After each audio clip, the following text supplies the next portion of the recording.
6 iPads, 4 Apple Pencils, a whole bunch of different keyboards, and a ton of different options to choose from. Buying an iPad is actually kind of confusing, and also if you're not careful, it can get very expensive. Now, I've been making these iPad buying guides for 3 or 4 years now. I'm literally seeing myself age here. It's kind of scary, but I'm back again with all new iPads, new options, new Apple Intelligence, which we'll talk about later on. And if you've got any questions at all, drop a comment below. If you find this video helpful, a cheeky like and subscribe would be fantastic. And also a big thank you to PaperLike for sponsoring this video. Okay, so let's kick off with a bit of a lightning round. There are sort of 7 things right off the bat that you need to know. And the first one being, nearly every app will run on all of these iPads. Even the cheapest 349 10th gen iPad here versus the top-end iPad Pro, you can watch all the same streaming apps and, bar a handful, play the same games and use the same productivity tools. And they all support at least one version of the Apple Pencil, and they all have USB-C ports. No more lightning cables, since they've stopped selling this, the older 9th gen iPad, with those chunky bezels, the home button, and the headphone jack. So now we have the base model, the 10th gen iPad, the Mini, which hasn't been refreshed in like 3 years, the 2 Airs, and the 2 Pros. But number 2, what are you actually going to be using these iPads for? Why are you buying it? Just keep that in mind during the video, and we'll come back to it at the end. Number 3, and you don't need to buy a new iPad. It is absolutely worth looking at older or refreshed models as well. You could save a chunk of money, maybe even get more storage as well. And while Apple do have their own certified refurbs, it is also worth shopping around. Amazon has some really good deals. Although make sure you check the warranty. Number 4, the extras. Choosing which iPad you want is like the first step. You then have to consider the storage. Do you want 4G or 5G cellular connectivity? Do you want a pencil? Do you want a keyboard? Do you want it engraved? And the answer to that is no, because it's much harder to resell, although you can still always trade it in. But I would avoid engraving. I think in order of importance, I would say storage first, because that is the only thing you can't change afterwards. Yes, you can't also change whether it has a mobile cellular plan, but I don't think that many people really use it. Businesses perhaps, but generally for me, I'm either on Wi-Fi or I can hotspot from my phone. So if you think you need to, maybe increase the storage. Because you can't upgrade this, you're stuck with it. Then decide if you also need a keyboard for a more laptop-like experience, and then perhaps the Apple Pencil. Number 5, and I know this is kind of obvious, but is a tablet really the best option for you? And would a laptop actually be better suited? Considering MacBook Airs and Pros aren't that much more expensive than the iPad Air and Pros, especially if you opt for storage and add a keyboard. But of course, the iPad gives you this lovely big touchscreen with the fantastic Apple Pencil and keyboard accessories. There's Apple's App Store, we get long battery life, cameras front and back, and also just the incredibly slick iPadOS software that's about to get even better with iPadOS 18, all in a beautifully crafted thin and light form factor. But of course, as lovely and slick and fast and nice to use iPadOS is, this is not going to be a full laptop replacement. It comes close in some ways, and in other ways it's actually better, but you are still by and large getting the mobile versions of apps. And also the file management and the desktop and home screen and all that stuff still feels a bit kind of clunky compared to a regular desktop. With that said though, tip number 6, for my money, these are the best tablets you can buy, especially if you're already in the Apple ecosystem, if you already have an iPhone or a Mac or use AirPods, if you're in that lovely, cozy prison ecosystem, it is very, very convenient. Although, bear in mind, you do have other options. Samsung's Galaxy Tab series, you've got Pixel tablets, you've got the Surface Pros, especially now there's one with the Snapdragon X Elite chip, or if you just want something cheap and cheerful for reading or maybe for the kids, then consider a Kindle Fire. And lastly, tip number 7, iPadOS is launching later this year, around September-ish, and will add some really cool new features like customization for the home screen, finally a calculator app with truly magical math notes, also much improved handwriting tools, and of course Apple Intelligence is coming. Although for that, with the supercharged Siri, you will need an iPad that has an M chip, whether it's an M1, M2, or M4. So out of this lot, just these. Right, so with that quick lightning round out the way, let's look at the lineup for 2024 and figure out what are the differences and which one you should actually buy. And we have 4 iPad models to choose from, with 2 of them having larger options. And if you want a full spec breakdown, then definitely check out Apple's comparison tool, it's actually quite useful. But let's start with what is known as the iPad. It's the base iPad, the 10th generation model. This is the cheapest one. Now that Apple's discontinued the older 9th gen and given this a price cut, this used to be like $499 for $349. I think this is terrific value for money. I mean, for goodness sake, it's the same price as the Magic Keyboard for these guys. That's nuts to me. And this may be the base model, but it's great, and it does all the usual iPad-y things, like watching movies, playing games, reading and browsing effortlessly. The only thing I miss from the outgoing 9th gen is the headphone jack, and a lot of people, especially with kids and schools, did appreciate having that, and of course you can still buy them from third parties, just not new from Apple. But this 10th gen iPad has a lovely slim design with 4 very snazzy colors. We get the A14 Bionic processor, which has more than enough performance for 99% of apps and games. We get Wi-Fi 6, Bluetooth 5.2, there's a 5G cell option, and like pretty much the rest of the lineup, we have about 10 hours of battery life. So this is a 10.9-inch 60Hz LCD screen, and it is very nice. The only downside, the one sort of thing that I miss about some of the higher-end models, even the Air and the Mini, is it doesn't have the anti-reflective coating. You can see if I bring up the iPad Air and shine it at my little studio light, if I can get the angle right, that's kind of hard to do in reverse, you can see quite a big difference there.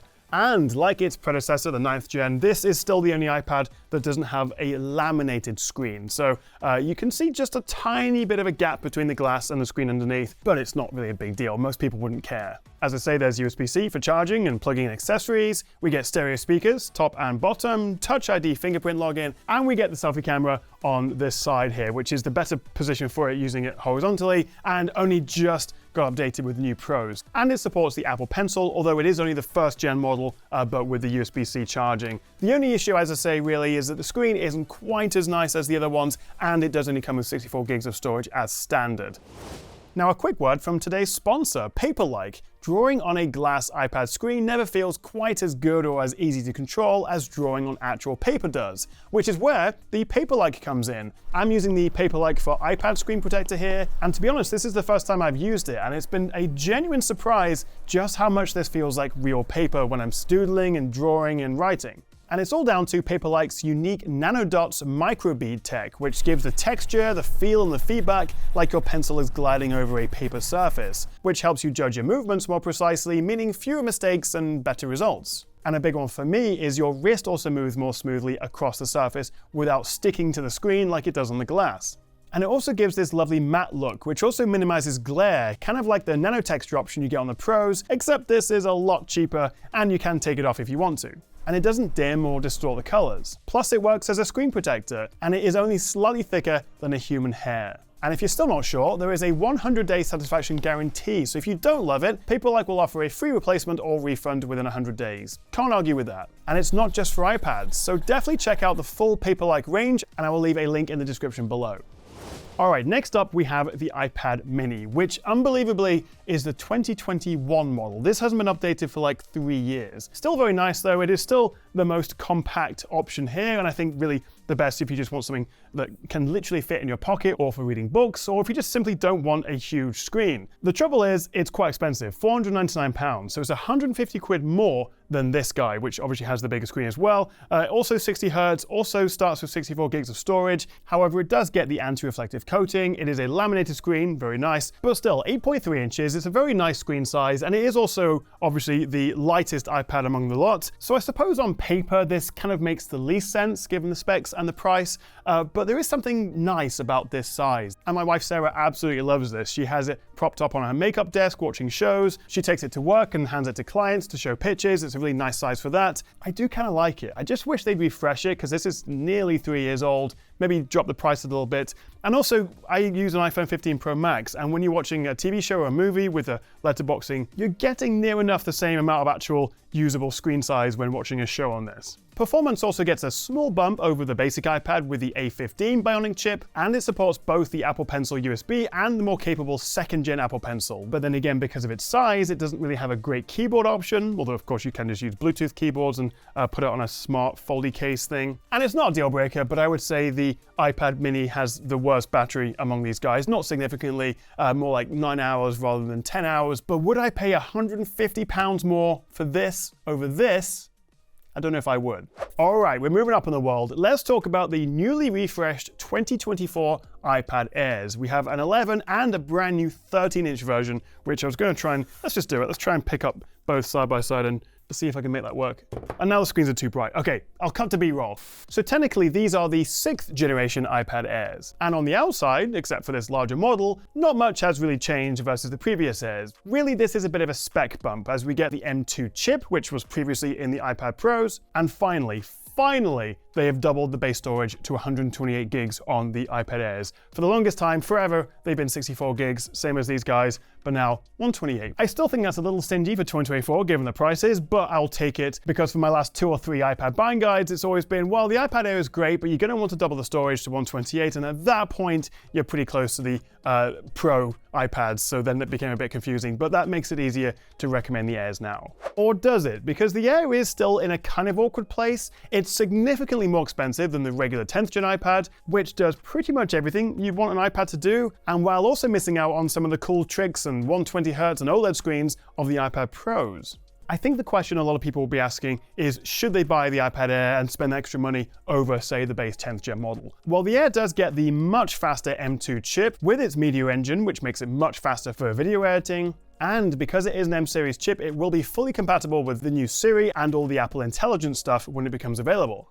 There's also much faster graphics, and it can play a handful of console-level games. We get faster USB-C transfer speeds, we get double the base storage, Wi-Fi 6E, a wider P3 color gamut, with that anti-reflective laminated LCD screen, and also larger storage options. And we have some lovely pastel-y colors. It also supports Apple's Stage Manager feature and gives you more of a desktop feel when moving and resizing apps, although it can still be a bit fiddly and it's not my favorite thing in the world.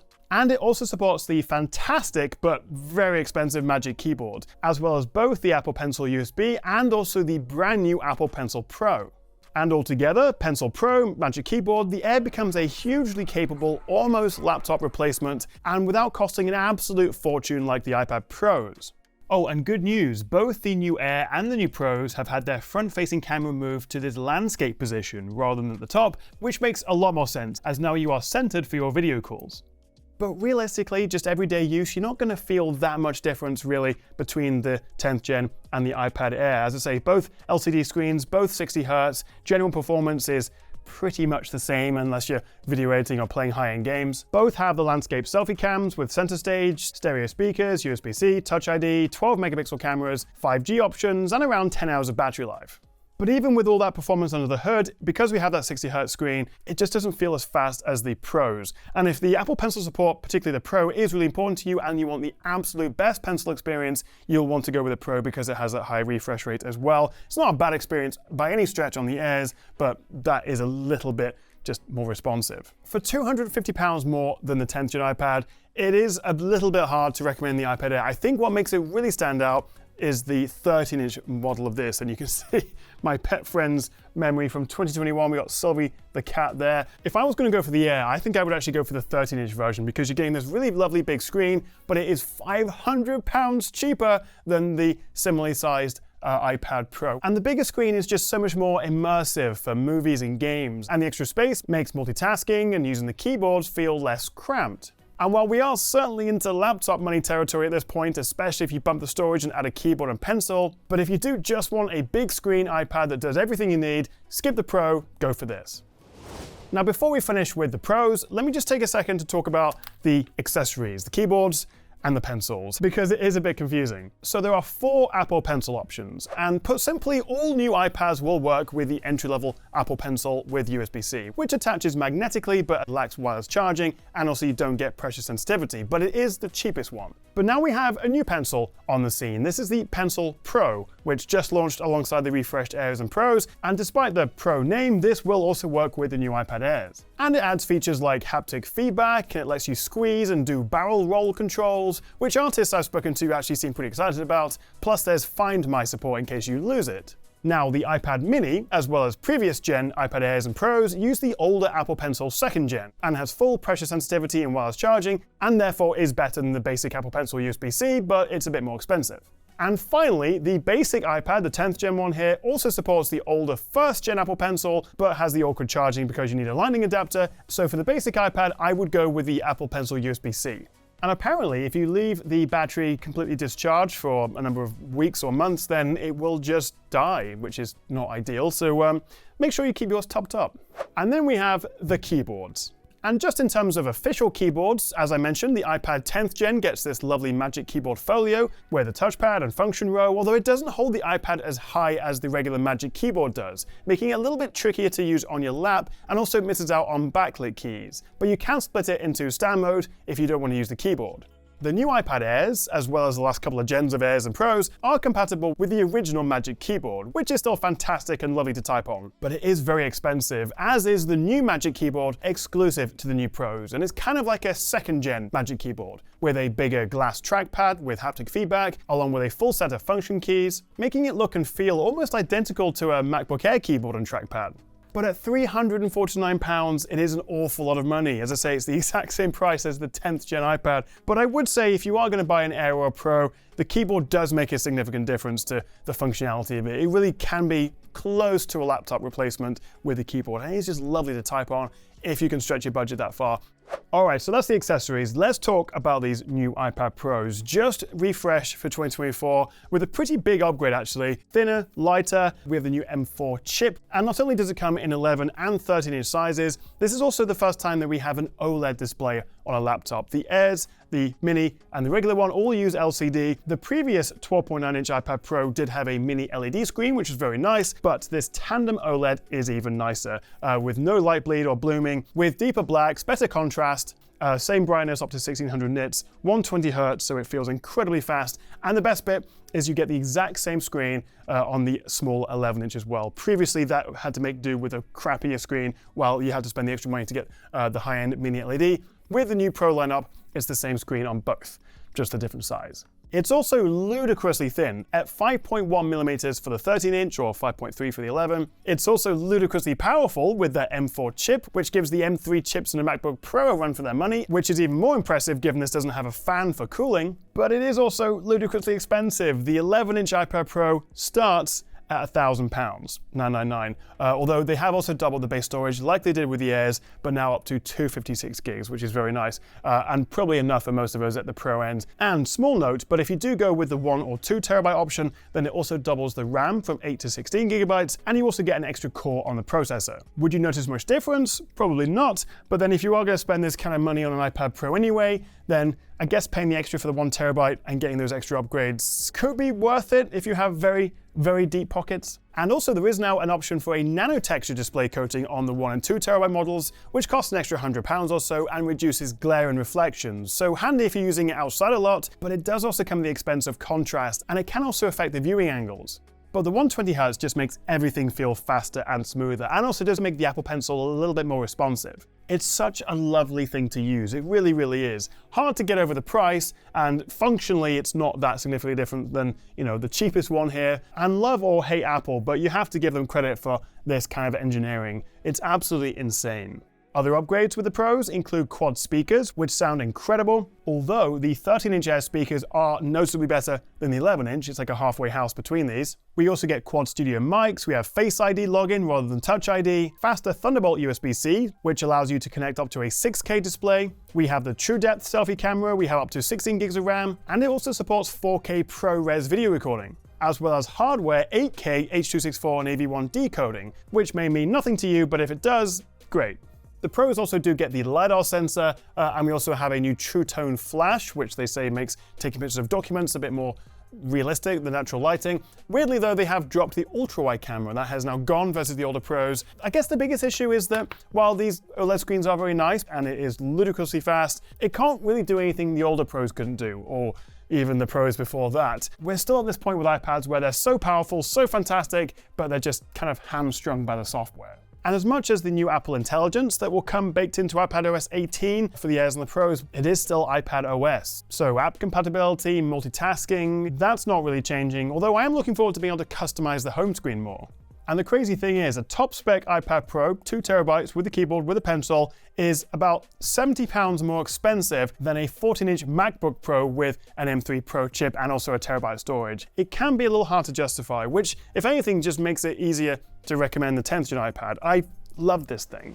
So let's wrap this up. Which one should you actually buy? Well, I kind of spoiled it earlier on, but I think the pick of the iPads for me is the base one, the cheapest one, the 10th gen iPad. I think for the price, $349 here in the UK, I think that's the same in the US in dollars. This does everything you need from an iPad and is really good value. I think the other one to consider would be the 13-inch Air. If you want the big screen, some of the nicer features, and it is just so much cheaper than the 13-inch Pro. So if you want a big screen, great all-rounder iPad with an M series chip, so it will get all the Apple Intelligence stuff and also Apple Pencil Pro support, I think the iPad Air, and possibly with a Magic Keyboard and Pencil, is like the best all-rounder option. The Mini is good if you do really want that small size, but I think it's too expensive and it's not been refreshed for a while, so that's probably my least favorite right now. And in terms of the Pros, well, they're just so expensive and they don't do anything fundamentally different than the Airs or even the older Pros, which are still definitely worth looking at if you can get a good deal on them. I think the highlight is that 120Hz OLED screen, particularly on the 11, which you couldn't get before. So I think maybe the 11 Pro would be my pick of those guys, but certainly they are very, very nice. They're just a lot of money. So in order, I would say number 1, number 2, number 3, 4, 5, 6, I think. What do you reckon? So I hope that helped and you now have a better idea of which one to buy. If you've got any questions at all, drop a comment below and I'll see you next time right here on the Tech Chat. Thanks for watching.